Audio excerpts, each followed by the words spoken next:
নারীদের সম্পর্কে একটা গুরুত্বপূর্ণ তথ্য কি জানেন?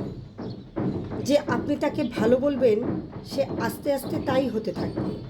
কি বিশ্বাস হচ্ছে না? এই যেমন ধরেন, আপনি তাকে বললেন যে তুমি দেখতে ভারী মিষ্টি, তখন সে পরিপাটি হয়ে নিজেকে আরও গুছিয়ে রাখা শুরু করবে।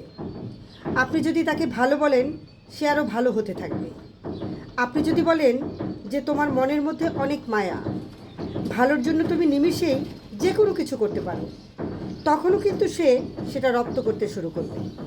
কিন্তু যখনই আপনি তার খুঁত ধরা শুরু করবেন, তার ছোট ছোট ভুলগুলোকে বড় বানিয়ে সবার সামনে তাকে অপমান করবেন, ছোট করবেন, সে এটা পারে না, সে ওটা পারে না, সে একজন বেয়াদব, সে একজন অসভ্য, মুখে মুখে তর্ক করে, সে একজন মারাত্মক রাগী জেদি মহিলা, এ ধরনের কথাগুলো যখন তাকে কষ্ট দিয়ে বলবেন, সে কিন্তু আস্তে আস্তে ধীরে ধীরে তাই হতে থাকবে।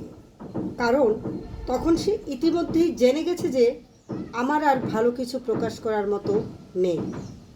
সবার সামনে যেহেতু আমি খারাপ হয়েই গেছি, তো আরও খারাপ হয়ে যাই। তখন আর সে কোনোভাবেই কারো সামনে নিজেকে সঠিক প্রমাণ করার প্রয়োজনীয়তা অনুভব করবে না। সে ধরেই নেবে যে কেউ আমাকে ভালো বললে ভালো, আর না বললে আরও ভালো। কে বুঝলো বা কে বুঝলো না, এটা নিয়ে আর মাথায় ঘামাবে না। এইটুকু তার ঠিকই বোধগম্য হয়ে যাবে যে আমি সবাইকে সম্মান দেখিয়ে লাইনের পেছনেই দাঁড়াই অথবা সামনেই দাঁড়াই, সব অবস্থাতেই আমি খারাপ। আর এভাবেই আস্তে আস্তে আপনি তাকে হারিয়ে ফেলবেন।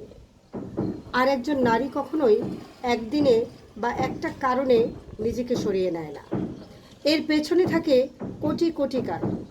এজন্যই কথায় আছে না যে কথাতেই জয়, আবার কথাতেই ক্ষয়। কারো ভুল ধরিয়ে দিতে হয় একান্তে, সবার গোপনে। আর কারো প্রশংসা করতে হয় তাকে সামনে রেখে, সবার সামনে।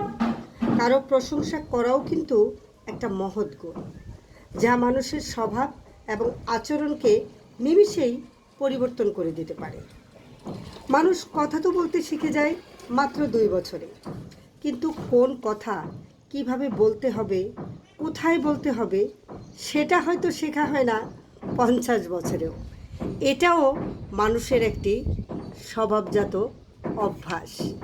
আর এই অভ্যাস থেকে আমরা আজ পর্যন্ত বের হতে পারিনি।